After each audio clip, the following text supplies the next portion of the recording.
Now let's talk about how the stockholders' equity is shown on the balance sheet. First, we have to know the proper order that the accounts go in. The first account is preferred stock, and then naturally the paid-in capital in excess of par that's associated with that preferred stock.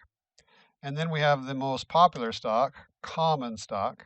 Remember, not all companies have preferred stock. And its associated paid-in capital in excess of par on that common stock.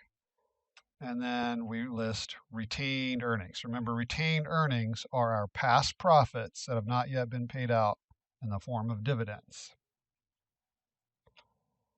Now let's talk about which of those accounts are paid in capital. Remember, paid in capital is the capital that the company got from the investors paying into the company. So that means the preferred stock plus the paid in capital in excess of par on that preferred stock, the common stock, and then the paid in capital in excess of par on that common stock.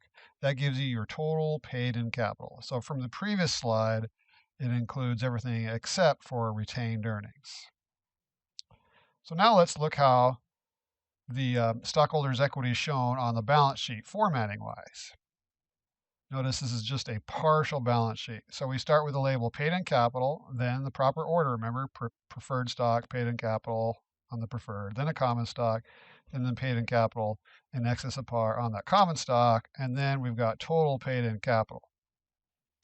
Let's go back up here to the preferred stock label. Notice it also includes the dividend percentage, the percentage.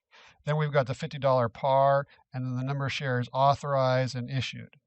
And then we do in the same order for common stock. We've got $1 par, 1,000,000 shares authorized, and 500,000 issued.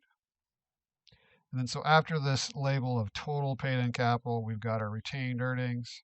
And when you add the retained earnings to the total paid in capital, that gives us our $2,070,000 worth of total stockholders' equity.